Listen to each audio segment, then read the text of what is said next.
तो कोई माइका लाल इन सियासी पार्टियों का नेता ये नहीं कह सकता कि असदुद्दीन ओवैसी बिहार को क्यों आ रहा है या सीमांचल को क्यों आ रहा है। हम जब तक अल्लाह हमको जिंदा रखेगा हम सीमांचल को आते रहेंगे। कोई माइका लाल अगर हिम्मत है तो रोक के दिखाए हमको। और हम क्यों आते हैं आपको बताते हैं। 20 साल यहां पर सत्ता बिहार की जनता ने कांग्रेस को दी। 15 साल बिहार की जनता ने, सीमांचल की जनता ने लालू परिवार को मुख्यमंत्री बनाया। अब 20 साल से यहां पर नीतीश कुमार की सरकार है और इस 20 साल में नीतीश कुमार कभी नरेंद्र मोदी के साथ बैठकर चाय पिए तो कभी तेजस्वी को खाना खिलाया। ये थे भालेराम जी। ये दिन भर बस अपना चश्मा पहनते हैं, उतारते हैं, पहनते हैं, उतारते हैं, यही करते रहते हैं, जिसकी वजह से या तो चश्मा। अब आपको मैं बताना चाहता हूं कि इन्होंने बिहार का क्या हाल करके रख दिया। मैं हमारी मां और बहनों को बताना चाहता हूं, एक बड़ी तादाद में यहां पर जमा है और मेरी मां और बहनें मेरी इस बात से मुत्तफिक होंगी कि अगर कोई मां अपने पेट में किसी बच्चे को पालती है, 9 महीने वो मां कितने तकालीफ को बर्दाश्त करके उस औलाद को पैदा करती है। बिहार में क्या पोजीशन है और आप और हम जानते हैं कि जब एक मां जब किसी बच्चे को पैदा करती है तो कितनी तकलीफें उठाती हैं। इसीलिए हमको भाई रुक जाइए, कुछ मत बोलिए, छोड़ दीजिए थोड़ी देर बोलिए। हम आपसे कह रहे थे कि जो मां अपने किसी बच्चे को पैदा करती है तो हमारे आका मोहम्मद सल्लल्लाहु अलैहि वसल्लम ने इरशाद फरमाया कि उस मां के लिए ये हज और उम्रा एक जिहाद की तरह है।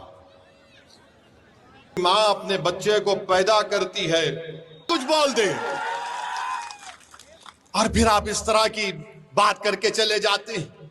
मेरे अजीज दोस्तों और बुजुर्गों, मैं आपको बता रहा हूं, मैं ठाकुरगंज की जनता को पैगाम दे रहा हूं, आप मेरी बात को गौर से सुनिए।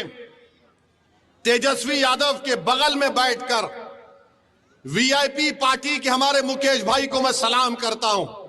उन्होंने अपनी समाज के इत्तेहाद पर पूरा भरोसा करके कहा कि मल्ला समाज तेजस्वी के साथ है। अगर हमको सत्ता मिलेगी तो मल्ला समाज पूरे बिहार में 3% है। उप मुख्यमंत्री मैं बनूंगा। वीआईपी ने कहा कि मल्ला का बेटा उप मुख्यमंत्री बनेगा और जो 17% अल्पसंख्यक समाज बिहार में है वो क्या करेगा? दरी बिछाएगा। तुम दरी बिछाओगे या मुख्यमंत्री बनोगे? हाथ उठाकर जवाब दो। तुम मुख्यमंत्री बनना चाहोगे? अरे जोर से बोलो कि मुख्यमंत्री बनेंगे। जब मुख्यमंत्री बनने का दावा कर रहे तो याद रखो मेरी इस बात को, अगर मल्ला का बेटा उप मुख्यमंत्री बनेगा तो मोहम्मद का बेटा भी प्रधानमंत्री या फिर मुख्यमंत्री बनेगा इंशाअल्लाह ताला। अबू बकर का बेटा बनेगा, उस्मान अली का बेटा भी मुख्यमंत्री बनेगा, उमर का बेटा भी बनेगा और फातिमा का बेटा भी बिहार का मुख्यमंत्री बनेगा। यह कोई बात नहीं है कि हम अपने मकसद में कामयाबी हासिल ना कर सकें।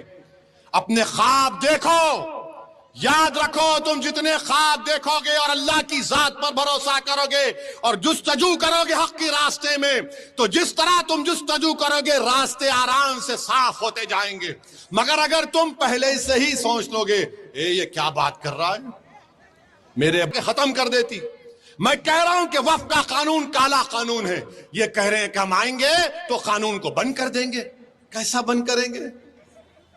अरे पूरे देश का बना हुआ है बाबा। अगर तुझे नहीं मालूम तो कोई वकील को बिठाकर सुन ले, समझ ले, उसके बाद कुछ बोल दे और फिर आप इस तरह की बात करके चले जाते।